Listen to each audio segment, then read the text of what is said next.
Dr. Lulu, aka the Momatrician. I'm a board certified pediatrician and I'm a suicide prevention activist. Not to be confused with advocate, which every time I go to the high school to speak to the kids, they're like, "Are you a suicide advocate?" No, I'm an activist. They're two different things. I am also a multi-bestselling author and a speaker and an Uber driver, you name it, whatever you want to call it. But my favorite hat to wear is my mom hat. So that's why I go with Momatrician, because I'm a mom and a pediatrician. And recently I did a pivot from regular, what I call penicillin pediatrics, to just speaking and doing everything in my power, at least, to try to create awareness for youth suicide and obviously youth suicide prevention. Yeah. So that's kind of why I'm here. I'm originally born, bred, buttered, and slightly burnt from Nigeria, and I live in San Antonio, Texas right now, and I love it. You love it in Texas? That's good. It's all right. I'm outdoors. I love it. The weather is good until August. Then we could talk again in August. Exactly. So, I have to ask before I get into my main questions that there's always a source or a reason why a person takes up such a strong interest in suicide prevention. Could you elaborate a little bit as to why you decided to go into that area to really speak on that issue? So my first contact with actually I went to med school. I went through med school. I mean, you learn about it in med school, but you always think, like most people do, oh, it's over there. It's those people next door. It's not us or whatever. So I've never really thought about suicide. But then in 2000, when I was 7 months pregnant with my now 19-year-old son, I picked up the phone and called a friend of mine just to see how she was doing. Yeah. And she had killed herself like 3 weeks before that. But not only was that devastating, that also put me in labor with my son, who ended up being born at 7 months. So he was 6 weeks early. He's 19 years old now, so he's thriving. He did okay, but I didn't do okay. And I was like, oh my goodness, the suicide, how, why, And then I kind of put it at a back burner. And then in 2008, a patient of mine actually killed himself. He had come to see me. He had actually had depression. And his mom was not going to hear anything about counseling or therapy or medication, nothing. She was like, no, I had depression. I did okay. He's going to be just fine. But he wasn't. On the 4th of July, 2008, he put a double barrel shotgun in his mouth and pulled the trigger. And so that was number 2. I'm like, okay, I don't know. And then I started noticing more and more. You know how when you buy a new car, everybody in the street has your car? So I'm noticing more and more of my patients were coming in with cutting and anxiety and suicidal behavior. I had one that jumped from a 5-story building, and then one kid took his friend's mother's bag of Xanax and slept for 3 days, and just cutters. And I was like, what's going on? But I still didn't do much, in my opinion, until I had a 7-year-old patient in 2018 try to hang himself twice. So I was done. So I basically quit my job as a pediatrician, and I just started talking, writing, speaking, just going to schools. So you quit because it became too much, right? You started not so much in too much as in I had asked the people that I work with, my bosses, I said I needed 1 day off to go to the schools and speak. That's really what I wanted. Just 1 day. And they said, no, we don't want you to take a day off. We need you to work every day. I said, no, you don't. I gotta do this. There's something calling me over here. I gotta go see about. So I quit them. I didn't quit a pediatric. I quit what I call penicillin pediatrics, because I didn't want to see someone for strep throat anymore. I didn't want to see people that have asthma. I didn't want to deal with that, because I needed to see why about this little boy, this 7-year-old boy, why does he want to kill himself? Yes. And so it was a new way of practicing medicine. So I still see patients. I'm still a pediatrician. As a matter of fact, I have 12 patients in my practice, and those 12 patients are they're very handpicked suicidal teenagers. That's it. That's all I want to work with now. So I have a very unconventional practice. It's like, I call it Netflix for your doctor, because it's a flat monthly fee, and then they can see me however number of times they want to see me and for however long they want to see me. So it's really a new way of, and I love it, because I feel like my life has come full circle, and my work has come full circle. You're walking in your purpose. Yes, I'm serving those who I was born to serve. And so I'm writing books, and I'm just loving it, doing online courses and just enjoying it, and doing events, stuff like that. So I'm loving it. I'm loving it. Nice. Very nice. Okay. So, my first question for you, Dr. Lulu, is, and I just asked it really, was why did you choose suicide awareness? And it sounds like you've come into encounter with a lot of people who unfortunately took their lives, you know, and it seems like you've been doing a lot of soul searching. So that's the reason why you decided to go into this really privatized and specialized field of just only dealing with suicidal teenagers, which ironically, when I started my podcast specifically, I went at my son and we scanned all 1 million whatever podcasts that was out there. Mm-hmm. We couldn't find one by a Black female, and I had long locks at that time. Yeah. Black female doctor, Nigerian with dreadlocks, immigrant, veteran, you name it. I put all of that together. I couldn't find any. I really couldn't find anybody talking about suicide, straight up, just purely suicide. I was like, you know what? Why not me? Yeah. So the thing about it is we need to ask ourselves those questions. Why not you? Why not you? As opposed to why me? Why not me? I mean, like, who's going to do it? When is someone, who am I waiting for to do it? Like, this fell on my laps for a reason.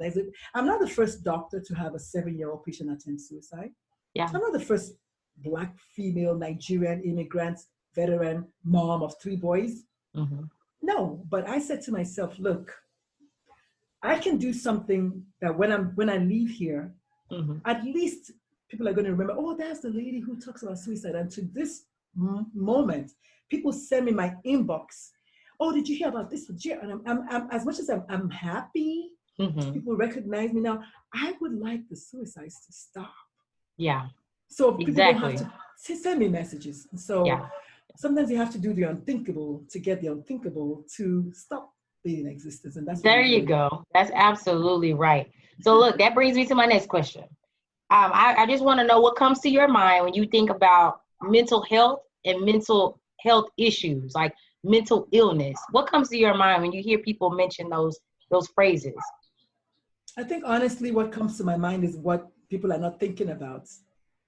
Mental illness is like physical illness. It should be. Really, the word, like I said earlier, the word mental should be removed completely because people have this stigma. Oh my goodness, mental, oh. But if I said you had diabetes, you wouldn't be, oh. If I had said you had asthma, you wouldn't be, oh. Yeah. It's an illness just like anything else.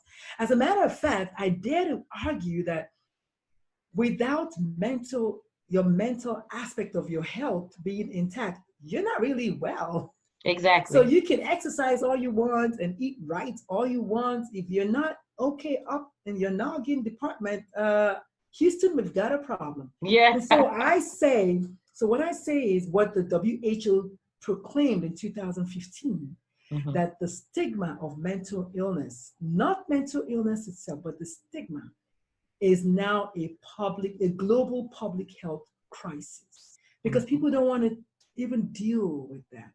Yeah. And yet you and I know people who are struggling with this. Oh yeah. Nobody wants to help them. So mental illness basically is the part of the illness that deals with your mentation, your brain, your sanity, your thinking, your thought processes. Yes. Self really is the best thing because it's the one that deals with self. Because if you think you're not mentally ill, let me cut off your right foot and you tell me what's going to happen in about 2 weeks when you can't walk anymore. Or if you think you're not mentally ill, let me take one of your kids. So I like the way you position that because it kind of lets you know it's an environmental or conditional situation. Yes, it's a matter of time, and that's why. Yeah, and right now we have a pandemic in our hands, right? Those who are going to survive the pandemic are not those who don't have the virus. No, it's those who are mentally able to adapt. That's where you see what I'm talking about? Mentally able to adapt. Many people they don't need to have the virus to be on their way out.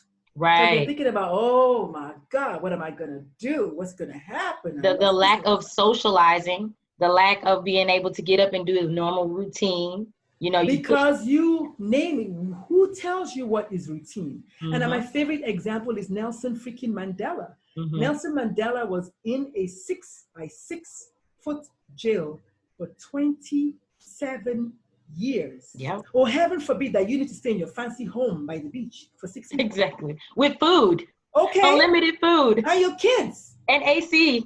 Okay. And then you know what? We had a Spanish flu in 1918. There was no Zoom. There was no cell phones. Yeah. We didn't have all of this, and those people survived. So Barely. again, it's those who are mentally able to survive this that are going to make it out of this. Because we don't know when this is not going to end this time next year. No.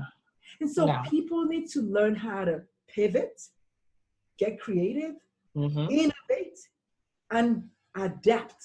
Yes. But more importantly, self-freaking compassion. Yes. If you feel sorry for yourself enough to not want to hurt yourself, you're going to make it. But if you want to toss it, oh, woe is me, well, then woe will be you. Yeah. Woe will be you. That's why we always practice self-love at Sisters Talk. It's so essential. All day. You have to love yourself. You can't love yourself, you can't love other people. So and it's funny, but love is also not enough. I need you to also want to help yourself. And that's where compassion comes in. Compassion is actually empathy plus willingness to help. And a lot of people lack empathy. A lot. Exactly. Most people talk about empathy.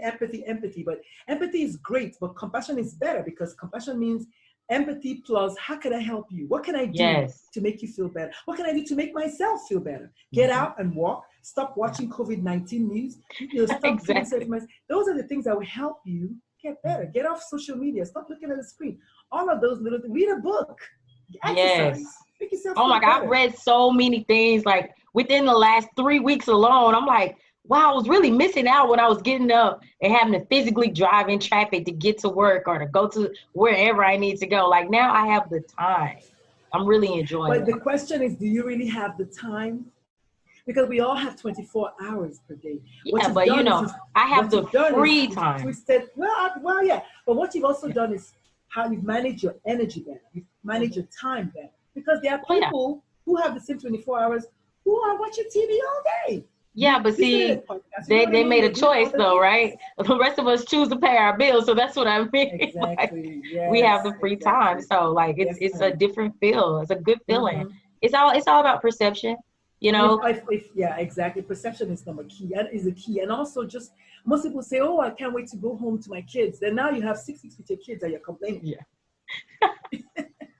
Depending on what age group they're in. Anyways, because I'm struggling. Mine is 2, the youngest. So, question. So, what do you believe is the source of most suicides? I know every situation is different. Every person is different.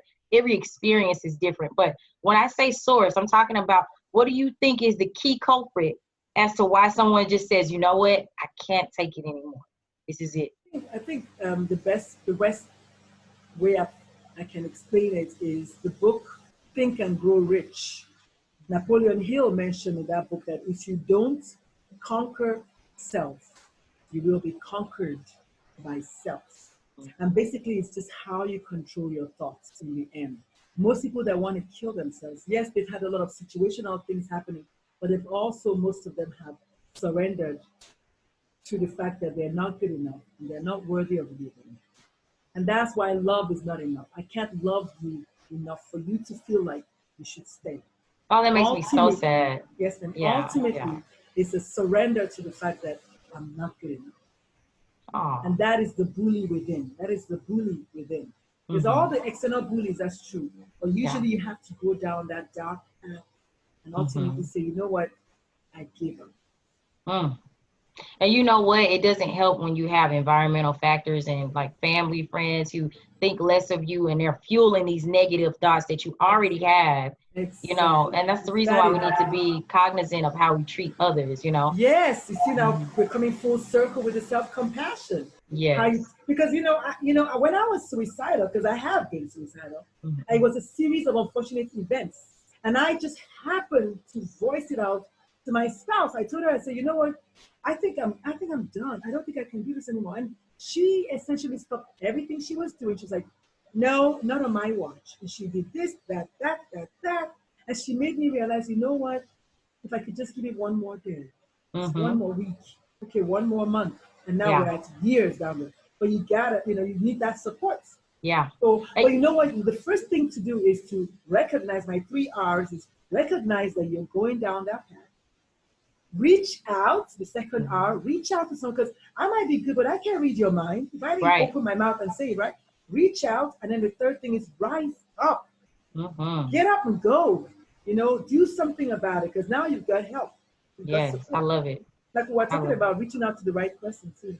Yeah, you have to have that place for your feelings. I'm telling you, that special place, that special someone you trust. Well, we are so in alignment, it's unreal. It's crazy. I'm going to need you on my podcast because I love what you're doing. I will definitely be there. Yeah. I'll put your name down already. I'll put your name down. Okay, great. And the universe spoke, and shall it yes, be? And yes, ma'am. Absolutely. But wow, this is just so intriguing. So my last question for you today, because I know you're a busy woman, and I just want to thank you again for just being so transparent today about this topic. What is your goal in the rest of this year, part of next year as well? Because like you mentioned earlier, we're probably going to be in the same situation we're in now with quarantine, up and down COVID cases, whatever's going on. What's your goals with this suicide awareness that you're pushing, with these books that you have written? Where do you see yourself in the next year or two with this whole, awareness and awakening of the issue? Well, so the thing about it is, for 2025, the deal is to end suicide by 2025. That's the deal. That's the dream. That's what I hope. But also, I believe in the power of proclamation and the power of just doing the work, because you can have all the positive affirmations all you like. If you don't do the work, you're not going to get there. Come on. I believe that, by the grace of God, I'm going to be writing my books and do my online courses and just trying to continue to create awareness and letting people know that these are the things you need to look out for. These are the symptoms of suicidal behavior. These are the things that if you put them in place, eventually you're going to get there, or you're going to get better. So I'm hoping that, with my books, I'm on my third book right now. It's about bullying. And then my online courses coming up right after that in June. And I'm just hoping that, the universe continues to put me in the right platforms like yours to create awareness and tell people that, look, this is happening to the best of us. No one is better. Suicide is equal opportunity person. Yes, it is. It affects everybody. And if we could all just kind of come together and just do better. Just do better by each other. Be there for each other. Listen to each other. Reach out. Help someone.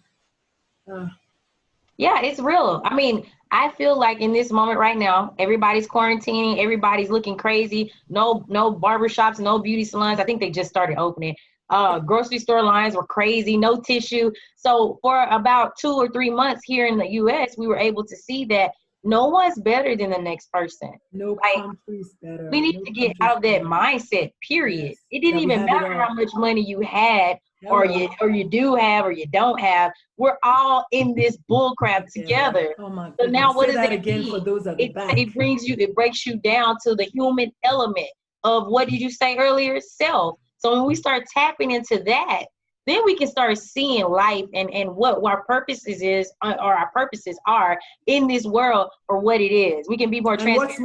What's most important to us is relationships, after all. Exactly. It's the relationships, just our children, immediate family, then of course friends, just to kind of keep it. That's all, like. And for those people who don't have family, because everybody didn't have family, everybody didn't have children. If you're just by yourself, honey, you still have a purpose. And that's what people have to wake up and see. And it's up to you to sit back and spend that time, love on yourself, take yourself on dates. It doesn't matter. If you don't have a date, so what? Take yourself out on a date to the park. Or better still, give yourself a nice hot massage with your water, get in your jacuzzi, do some yoga, listen to some calming music. You can still speak those words to yourself and tell yourself this is going to be okay. And guess what? The best part about it is that you're not crazy. Don't think that you're crazy for loving yourself. You're crazy for not loving yourself. Exactly, because you can't give from a place of empty. Put your own face mask on first. Put your face mask on first. That's right. That's right.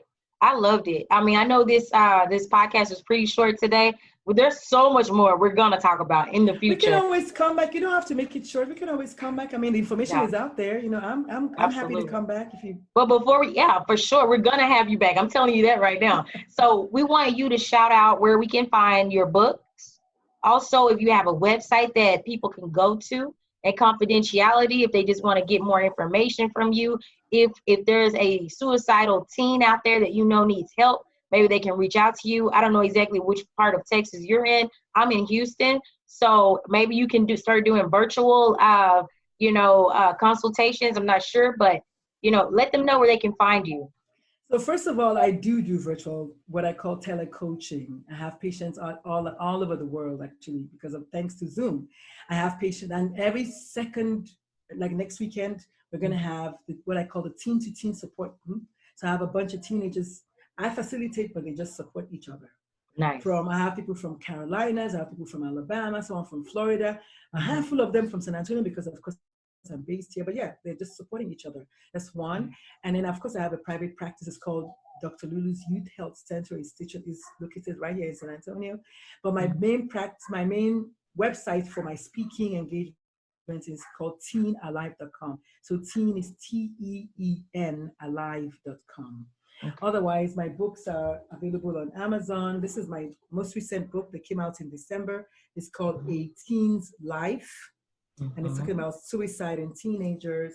Otherwise, my first book is a parenting book called How to Raise Well-Rounded Children. But they are both available on Amazon. If you Google my name, you'll find it on my author page on Amazon or my website, of course. Awesome. And other than that, I have online courses that I teach about communication and parenting and yelling and all the stuff that leads a child to... All the things I need right now with my 2-year-old. They're going to be fine. I'll give you a tip, though. I'll give you a tip. Most people, about yelling especially, most people think that, especially Africans, because I'm Nigerian, we believe in the Hispanics and whatever, that yelling. The truth about it is, if yelling worked, how many times would you need to yell at your kid? Just one time. Exactly. That's it. And we already know that. It just feels good. Well, most people actually go to bed feeling very guilty about yelling at their kids. I must say, I don't. Yeah, but if you don't, that's cognitive dissonance. That's a whole nother issue. That's the same reason why the slave masters didn't feel bad about having slaves, but they knew it was bad. Yeah. So if you allow yourself, you will know that the yelling doesn't really get the job done. And it's a whole podcast episode. Yeah, but I have little tricks that I can give. Please share, because although we know that, we still do it because we're human. So yeah, but thank you so much for educating me on that for sure. And thank you so much for bringing so much awareness to suicide, because it's a real issue that a lot of us are facing. We've seen so many deaths already just within a few months of us doing this quarantine here. And, fortunately, we will see less, but we just don't know. So we just want to thank you, Dr. Lulu, for doing the hard work, the good work, and just keep moving at the momentum that you're moving, because I definitely see you going places, and you're definitely helping change the world right now as we speak. I'm on it. Thank you so much. Thank you so much for having me. I appreciate it. I really appreciate it. For sure. Thank you for tuning into the Sisters Talk podcast, Dr. Lulu. You have a great evening, and we'll talk soon again in the near future. Yes, enjoyed the video you just watched? Make sure you like, subscribe, and turn on those post notifications. Suicide is a real issue. If you know someone that needs help, please call 1-800-273-8255.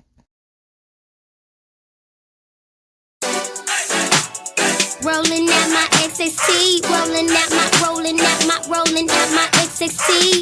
Yeah, rolling out my